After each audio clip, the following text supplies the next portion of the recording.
Assalamualaikum warahmatullahi wabarakatuh. Shalom, Om Swastiastu, Namo Buddhaya, Salam Kebajikan. Perkenalkan, kami dari tim Subsekuen Universitas Negeri Gorontalo beranggotakan 3 orang dengan saya sendiri Muhammad Rifandi Abdullah. Dan saya Novendita Koyanso. Saya Isnawati Nursam. Pada kesempatan kali ini, izinkanlah kami untuk mempresentasikan hasil analisis audit investigatif kami terkait kasus fraud yang melibatkan perusahaan peleran armada daerah milik pemerintah Provinsi ABC. Berdasarkan data yang dirilis oleh ACFE bertajuk Asia Pacific Occupational Fraud in 2022, a report to the nation, Indonesia berada di peringkat keempat sebagai negara dengan jumlah fraud terbesar di tahun 2022, tercatat sebanyak 23 kasus.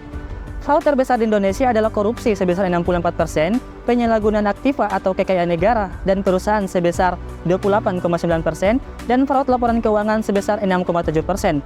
Data ini semakin didukung dengan banyak ditemukannya kasus fraud di Indonesia, salah satunya adalah kasus fraud di sektor kemaritiman. Rumusan masalah pertama, indikasi ketidakwajaran dari kasus tersebut. Yang pertama ialah tunggakan biaya docking kapal yang seharusnya sudah dibayarkan oleh Satker Perhubungan Darat namun tidak dibayarkan, sehingga menyebabkan terjadinya tunggakan biaya docking sebesar Rp1.285.613.300 per Juli tahun XXX. Yang kedua, pungutan liar yang dilakukan oleh adik kandung dari Direktur Utama bernama Mr. C, yang mana ia meminta staf lapangan untuk menyerahkan setiap trip kapal sebesar Rp5.000. Jika dikalikan 6 trip per hari, maka total pungut sebesar 6 juta per hari. Yang ketiga ialah kebocoran pendapatan pembayaran fee sebesar 10% dari nilai kontrak, namun uangnya tidak masuk ke kas perusahaan, yang seharusnya menjadi pendapatan kas perusahaan tersebut. Dan yang keempat ialah ketidakhadiran Direktur Utama saat penggeledahan, yang menimbulkan dugaan bahwa Direktur Utama menghindari pemeriksaan dan terlibat dalam praktik-praktik kecurangan laporan keuangan dalam perusahaan tersebut. Selanjutnya, rumusan masalah kedua, di mana saja kecurangan bisa terjadi dalam kasus tersebut. Yang pertama ialah penyimpangan dalam pengelolaan biaya operasional berupa tunggakan biaya docking kepada dokter kapalan W sebesar Rp1.285.613.300 yang seharusnya telah dibayarkan oleh Satker Perhubungan Darat Provinsi ABC. Yang kedua, kemungkinan adanya tindakan korupsi dalam pengelolaan dana perusahaan. Dugaan ini muncul karena adanya kebocoran pendapatan serta pungutan liar yang dilakukan oleh adik kandung Direktur Utama. Yang ketiga adalah konflik kepentingan. Adanya hubungan keluarga antara Direktur Utama Mr. B dengan pengawas kapal feri Mr. C yang memungkinkan terjadinya penyalahgunaan kekuasaan atau pelanggaran etika dalam pengambilan keputusan di perusahaan. Dan yang keempat ialah penyalahgunaan wewenang. Dugaan penyalahgunaan wewenang yang dilakukan oleh Mr. B dapat terlihat pada pengelolaan perusahaan, seperti tidak menjalankan kewajiban membayar biaya docking dan menyalahgunakan dana pembayaran kontrak untuk kebutuhan pribadi. Selanjutnya yaitu rumusan masalah 3, langkah yang harus dilakukan untuk membuktikan kecurangan. Dalam mengungkapkan kecurangan ini, kami menggunakan teknik audit obtaining evidence dan reporting, yang mana pengungkapannya terdiri dari beberapa tahap. Yang pertama yaitu pengumpulan data.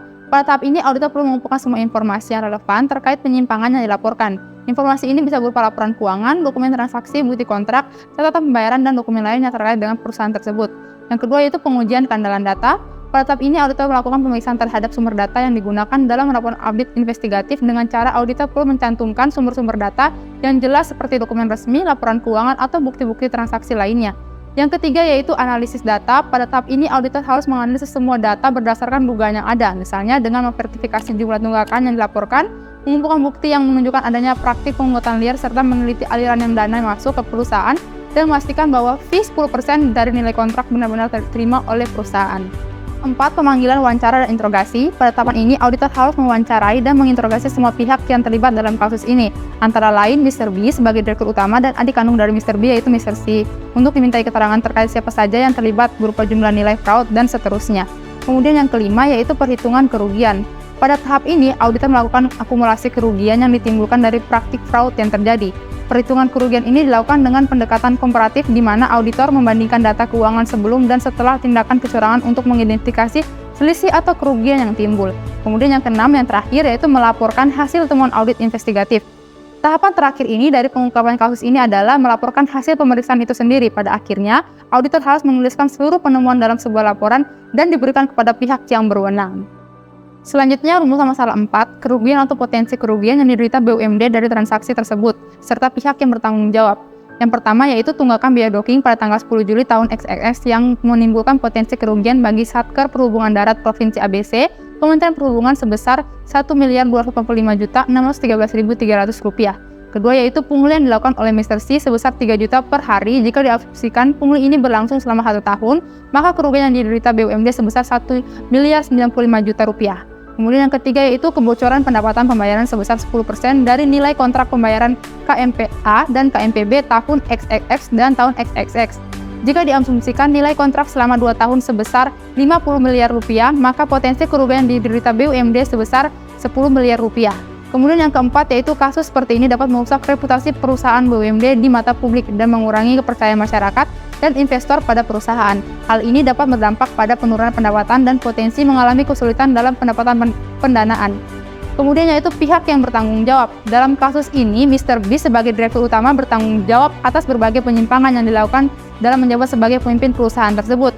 Dia bertanggung jawab atas tunggakan biaya docking kepada dok perkapalan W dan juga atas pungutan liar yang dilakukan oleh adik kandungnya sendiri, Mr. C, serta bertanggung jawab atas kebocoran pendapatan. Selain itu, pihak Badan Pengawas BUMD yang melaporkan temuan penyimpangan ini juga dapat dianggap bertanggung jawab karena tidak mengawasi perusahaan dengan baik sehingga penyimpangan tersebut dapat terjadi.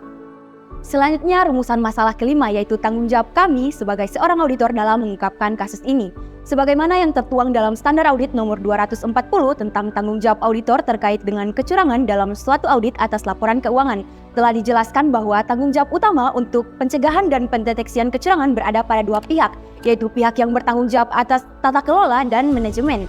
Dalam kasus ini, tanggung jawab kami sebagai seorang auditor dalam pengungkapan kasus tersebut yang sesuai dengan SA nomor 240 yaitu: yang pertama, auditor bertanggung jawab melakukan penilaian risiko. Dalam kasus ini, auditor akan melakukan penilaian risiko terhadap penyimpangan yang dilaporkan dalam laporan badan pengawas seperti tunggakan biaya docking, pungutan liar oleh adik kandung direktur utama, dan kebocoran pendapatan pembayaran. Auditor perlu memahami dampak dari penyimpangan tersebut terhadap laporan keuangan dan mengevaluasi kemungkinan adanya risiko material yang perlu diungkapkan dalam laporan keuangan. Yang kedua yaitu auditor bertanggung jawab untuk menjaga skeptisme profesional selama audit. Dalam kasus ini, skeptisme profesional ditunjukkan dengan mengevaluasi sumber laporan dan memeriksa keakuratan serta keandalan informasi yang diberikan. Auditor perlu memverifikasi bahwa laporan yang disampaikan oleh Ketua Badan Pengawas BUMD memiliki dasar yang kuat dan dapat dipercaya. Selain itu, auditor juga perlu mengidentifikasi risiko-risiko yang terkait dengan penyimpangan yang dilaporkan. Mereka harus mempertimbangkan kemungkinan adanya kerugian negara dan dampaknya terhadap keuangan perusahaan. Selanjutnya yang ketiga yaitu auditor bertanggung jawab untuk memberikan rekomendasi. Rekomendasi auditor dalam kasus ini berupa tindakan untuk mengevaluasi efektivitas dan keandalan prosedur pengendalian internal yang ada dalam perusahaan.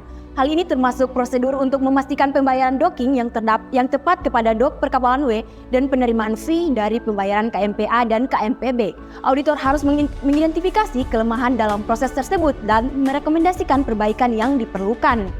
Selanjutnya, rumusan masalah keenam, yaitu teori yang mendukung kerangka berpikir terkait dengan kasus ini. Dalam teori ini, kami menggunakan dua teori, yaitu teori fraud hexagon dan teori good corporate governance. Teori fraud hexagon merupakan suatu pandangan baru mengenai fenomena fraud di mana disebutkan ada 6 faktor yang mendukung seseorang dalam melakukan fraud, yaitu pressure atau tekanan, opportunity atau kesempatan, rationalization atau rasionalisasi, capability atau kemampuan, arrogance atau ego, dan collusion atau kolusi. Dalam kasus ini diyakini terdapat faktor tekanan, kesempatan, rasionalisasi, kemampuan, ego, dan kolusi yang membuat Mr. B dan Mr. C melakukan tindakan fraud. Teori kedua yaitu teori good corporate governance. Teori ini menekankan pada kelola perusahaan yang baik dan bertanggung jawab yang sejalan dengan prinsip demokrasi dan pasar yang efisien, seperti transparansi, akuntabilitas, dan integritas. Dalam kasus ini, penyimpangan yang terjadi menunjukkan adanya kekurangan dalam sistem tata kelola perusahaan.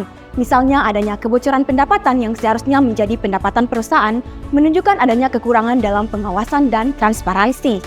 Berdasarkan temuan kami, terdapat beberapa fakta penyimpangan yang berdampak pada kerugian negara ketika perusahaan tersebut dipimpin oleh Mr. B selaku direktur utama. Untuk mencegah agar kasus seperti ini tidak terjadi kembali, maka kami memberikan rekomendasi berupa yang pertama ialah membangun sistem pengendalian internal yang baik serta mengefektifkan aktivitas pengendalian internal.